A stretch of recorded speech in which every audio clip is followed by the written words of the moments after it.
Si on souhaite obtenir une valeur plus précise de la distance focale d'une lentille convergente, on peut utiliser la relation de conjugaison.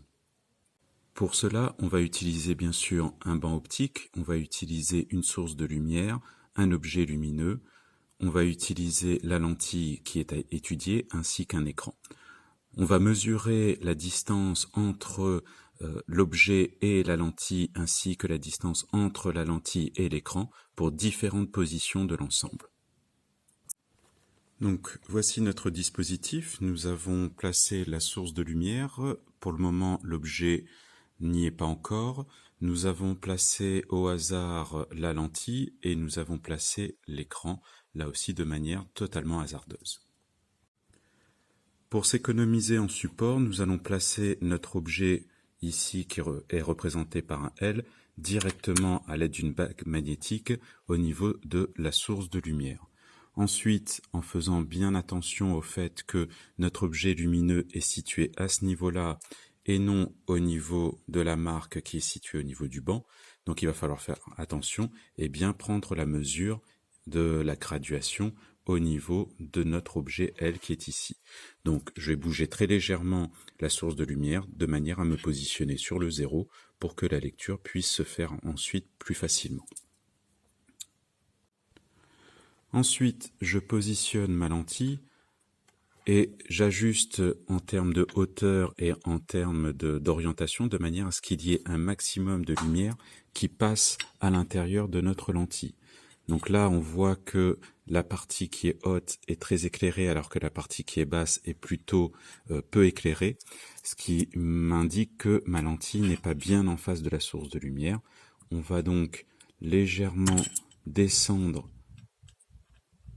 notre source de lumière de manière à ce que notre lentille soit bien illuminée. On peut constater au niveau de l'écran que notre objet apparaît, pour le moment il apparaît flou. En termes de mesure, on fait toujours aussi attention au fait que la marque qui est située ici ne correspond pas tout à fait à la position de la lentille.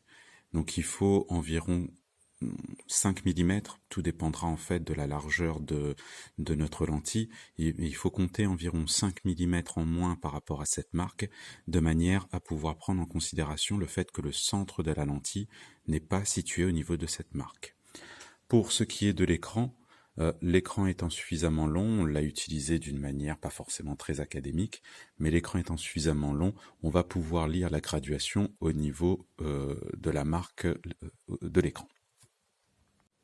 Ce qu'il nous reste à faire maintenant, c'est de trouver des duos distance entre l'objet et la lentille, distance entre la lentille et l'image, lorsque bien sûr l'image est nette. Or là, par exemple, elle n'est pas nette. Donc on va par exemple, dans un premier temps, ajuster la position de la lentille de manière à ce que l'image soit la plus nette possible.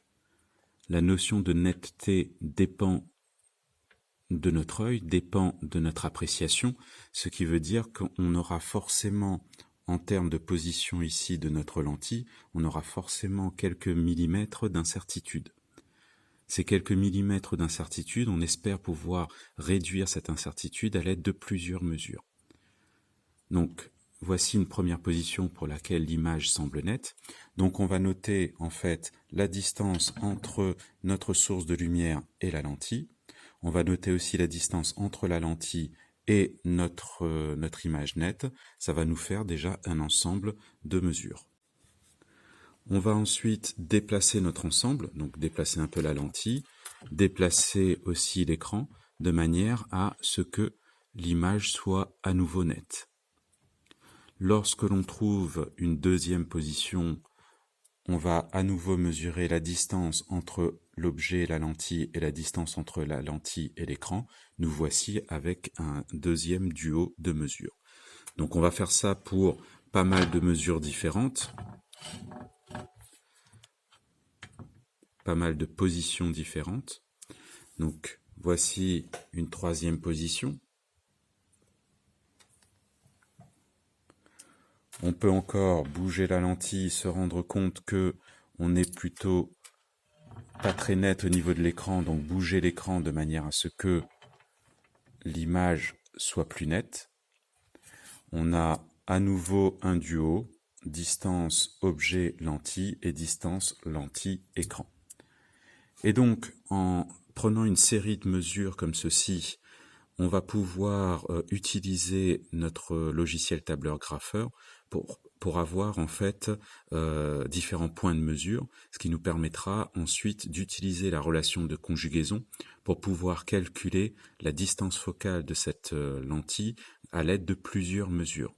Le fait d'utiliser plusieurs mesures nous permettra de diminuer l'incertitude de mesure et d'avoir une valeur certainement plus proche de la juste valeur. Ces mesures pourront être exploitées par exemple dans Régressi de manière à pouvoir obtenir des modélisations mathématiques d'une fonction.